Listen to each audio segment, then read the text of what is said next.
Bapuji believes Mars wasn't always the barren red planet we see today.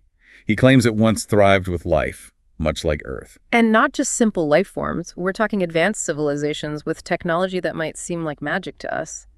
Bapuji even suggests these Martians possess cities. Well, Bapuji believes these Martians might have had abilities we'd consider superhuman. So picture a civilization on Mars, capable of harnessing energy in ways we can't even comprehend, maybe even bending the fabric of reality itself. But where did they go? Well, according to Bapuji, the Martians we see today aren't those advanced beings. He believes a catastrophic event, possibly a war, forced them to retreat underground, leaving behind a desolate surface. A war? Hold on. Is he suggesting an interplanetary conflict? Like maybe these Martians weren't just fighting amongst themselves, but with beings from other planets? That's exactly where Bapuji's narrative takes us. He hints at the possibility of extraterrestrial beings visiting Earth and even influencing our ancient civilizations. He points to texts like the Mahabharata, an ancient Indian epic, as potential evidence. I've heard of the Mahabharata, but I'm not very familiar with the details. Could you give us a quick rundown on how it connects to Bapuji's claims? Of course. The Mahabharata is filled with tales of flying chariots, celestial weapons, and beings with extraordinary powers. Bapuji suggests that these stories might not be entirely mythological. What if those flying chariots were actually advanced spacecraft? What if those celestial weapons were advanced technologies that our ancestors couldn't comprehend? There is. Bapuji doesn't just focus on the physical aspects of extraterrestrial life. He delves into the realm of spirituality and consciousness, suggesting that we're all interconnected on a much deeper level than we realize. Well, Bapuji emphasizes the concept of a universal consciousness, a sort of cosmic web that connects all beings. He also introduces the idea of souls traveling across planets carrying memories of their extraterrestrial origins. That sounds like the concept of reincarnation, but on a cosmic scale. Bapuji believes that science, as we understand it, is still in its infancy. He argues that our current methods of observation and measurement can't grasp the true nature of reality. He encourages us to explore alternative ways of knowing to tap into our intuition and inner wisdom. So he's not dismissing science altogether. He's suggesting that we need to expand our understanding of what constitutes knowledge and how we access it. He's basically saying there's more to the universe than meets the eye, and our current scientific tools might not be sophisticated enough to detect it. Precisely. And to understand this deeper reality, Bapuji encourages us to consider a thought experiment. Imagine an ant crawling on a leaf. Its world is limited to that leaf, its perception confined to that two-dimensional surface. The ant can't comprehend the larger reality of the tree, the forest, or the entire ecosystem. So are we the ants in this scenario? Limited by our perception and unable to grasp the true nature of the universe. But if that's the case, how do we break free from this limited perspective? Bapuji believes that the key lies in our own consciousness. He suggests that we need to cultivate our intuition, explore our inner worlds, and be open to experiences that challenge our conventional understanding of reality. So we've got ancient Martians, ancient astronauts, interplanetary conflict, and a call to expand our consciousness. Where do we go from here? In the next part of our deep dive, we'll delve deeper into Bapuji's specific claims about extraterrestrial life and explore how he connects these ideas to current scientific discoveries. This is definitely a deep dive into uncharted territory. Stay tuned, because things are about to get even more mind-bending. Welcome back to our cosmic exploration.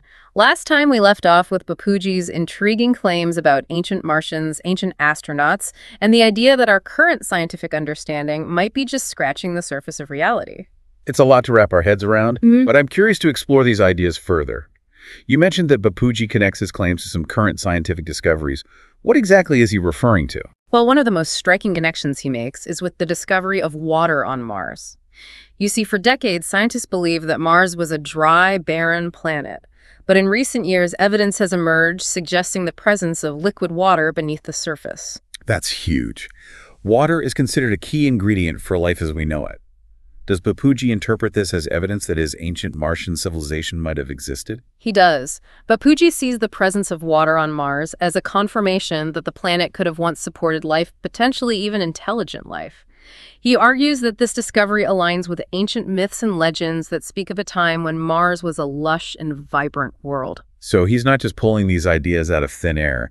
He's trying to weave together ancient wisdom and modern science to paint a more complete picture of our cosmic history. Exactly. And it's not just the discovery of water. Bapuji also points to the ongoing search for extraterrestrial life as further evidence that we're not alone in the universe. He suggests that scientists are getting closer and closer to finding concrete proof of what spiritual traditions have known for centuries. That's interesting. Maybe what ancient cultures perceived as divine beings or supernatural events were actually encounters with advanced extraterrestrial technology. That's precisely the line of thinking Bapuji encourages. He believes that many unexplained phenomena throughout history might have extraterrestrial origins. He challenges us to re-examine our assumptions about the past and be open to alternative explanations. This whole idea of reinterpreting history through a cosmic lens is fascinating. Bapuji suggests that we might be looking in the wrong places or misinterpreting the evidence we do have. He also proposes that some governments might be actively suppressing information about extraterrestrial contact. I'm curious about what Bapuji believes the purpose of these ancient astronaut visits might have been.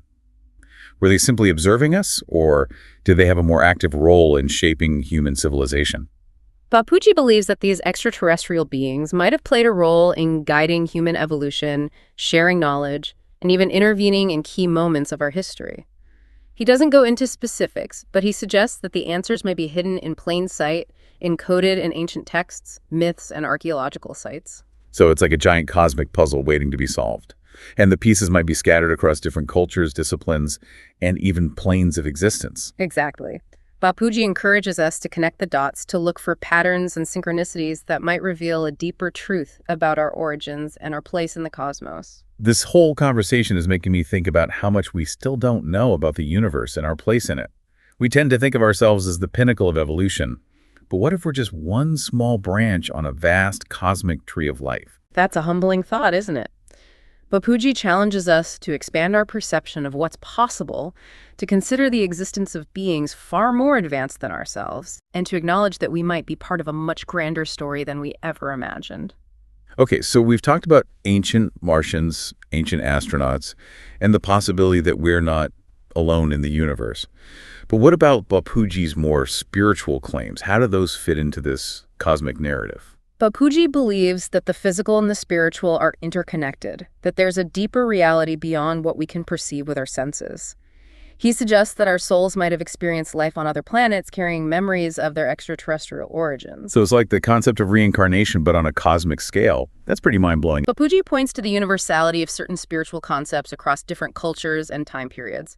He argues that these shared beliefs might be echoes of ancient knowledge passed down through generations from a time when humans were more attuned to the cosmos. I've always been fascinated by the idea that there might be universal truths that transcend cultural boundaries. Is there any scientific evidence to support this idea of souls traveling between planets, or is it purely a spiritual concept? That's where Bapuji challenges the limits of modern science. He argues that our current methods of investigation are ill-equipped to study consciousness and the nature of the soul. He suggests that we need to develop new tools and approaches if we want to unlock these mysteries. So he's not saying that science is wrong, but that it's incomplete. There are certain aspects of reality that might be beyond the reach of our current scientific understanding. Precisely. Bapuji encourages us to explore these realms through intuition meditation and other practices that expand our consciousness. He believes that by connecting with our inner selves, we can tap into a well of ancient wisdom and unlock a deeper understanding of our place in the cosmos. Bapuji's perspective challenges us to think differently about the universe, our history, and even the nature of reality itself. What else does Bapuji have to say about this interconnectedness between the physical and the spiritual? In the next part of our deep dive, we'll explore Bapuji's claims about the existence of a universal consciousness, the interconnectedness of all beings, and his critique of modern science's limitations in grasping these concepts. This deep dive is turning out to be a cosmic roller coaster ride. I can't wait to see where it takes us next. Welcome back, fellow explorers. We're in the final leg of our journey through Bapuji's cosmic perspective. So far, we've explored ancient Martians, ancient astronauts, and the idea that our souls might have traveled between planets. Now it's time to dive into what some might consider the most radical aspect of his teachings, the concept of universal consciousness. You're right, this is where Bapuji really challenges our conventional ways of thinking. He suggests that there's an underlying interconnectedness to everything in the universe, a sort of invisible web that links all beings and all things. So it's not just that we're all made of stardust, which is already a pretty mind-blowing concept, but that there's an actual energetic or spiritual connection between everything. Exactly. Imagine a vast network of energy, information, and consciousness flowing throughout the cosmos. Bapuji believes we're all part of this network, constantly exchanging information and energy, whether we're aware of it or not. That makes me think of the internet, where billions of devices are interconnected, sharing data at lightning speed. Is it something like that, but on a cosmic scale? That's a great analogy. Just like the internet allows information to travel instantly across the globe, Bapuji suggests that this universal consciousness allows for instantaneous communication across the cosmos. He believes that thoughts, emotions, and intentions can travel through this network, influencing and shaping reality. Wow, that opens up a whole new realm of possibilities. If we're all connected in this way, does that mean we can tap into this universal consciousness? Can we access information or knowledge that's beyond our individual experiences? Bapuji believes we can. He suggests that practices like meditation, deep contemplation, and connecting with nature can help us tune into this universal frequency. He sees these practices as a way to access a vast library of knowledge and wisdom that exists beyond the confines of our physical world. That's fascinating. It makes me wonder if some of the greatest scientific discoveries, artistic masterpieces, or spiritual insights might have come from people tapping into this universal consciousness. It's certainly a possibility. Think of those moments of sudden inspiration or clarity that seem to come out of nowhere. What if those are glimpses of this universal knowledge filtering through our consciousness? That's a pretty mind-blowing idea. Bapuji acknowledges that modern science hasn't yet developed the tools to fully measure or understand consciousness. But he points to emerging fields like quantum physics, which are starting to reveal a reality that's far more interconnected and mysterious than we ever imagined. So it's like science is starting to catch up with ancient wisdom. Maybe the tools and frameworks we've been using to understand the universe are too limited. Perhaps we need to develop new ways of thinking and investigating if we want to truly grasp the nature of consciousness and its role in the cosmos. That's precisely Bapuji's point. He's not asking us to abandon science, but to expand our definition of what constitutes knowledge and how we access it. He suggests that intuition, inner knowing, and direct experience are just as valid as empirical observation and data analysis.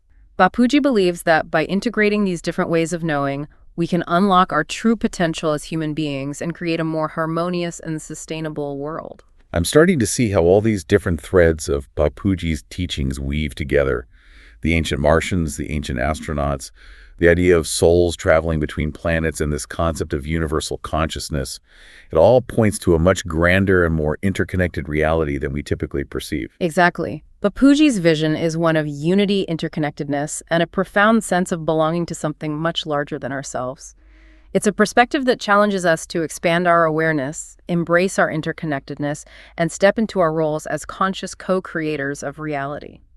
So what does all this mean for us here and now? If we buy into this idea of universal consciousness, how does it change the way we live our lives? That's a question each of us has to answer for ourselves. But Bapuji offers some guidance. He suggests that by cultivating compassion, kindness, and understanding, we contribute to the well-being of the entire web of life. He emphasizes the importance of living in harmony with nature, respecting all beings, and recognizing that our actions have ripple effects that extend far beyond our immediate sphere. So it's not just about understanding these concepts intellectually, but about embodying them in our daily lives. It's about shifting our focus from individual gain to collective well-being, recognizing that we're all in this together. Precisely. Bapuji's teachings invite us to embrace a new way of being, one that's rooted in interconnectedness, compassion, and a deep reverence for all of life. Well, we've covered a lot of ground in this deep dive. From ancient Martians to universal consciousness, we've explored a vast range of ideas that challenge our conventional understanding of reality. It's been a fascinating journey, hasn't it? Bapuji's perspective offers a unique blend of spirituality, ancient wisdom, and a cosmic worldview that expands the boundaries of what we typically consider possible. And whether you agree with all his claims or not, there's no denying that he offers a thought-provoking perspective that invites us to question our assumptions and explore the mysteries of the universe with open minds and open hearts. So as you go about your day, we encourage you to keep Bapuji's words in mind. Look up at the stars and remember that you are part of something much grander than you can imagine. Tap into your intuition, explore your inner world, and never stop questioning, seeking, and discovering. And who knows, maybe one day we'll unlock the secrets of this universal consciousness and discover that we're all truly connected in ways we never thought possible. Until next time, keep exploring, keep questioning, and keep diving deep.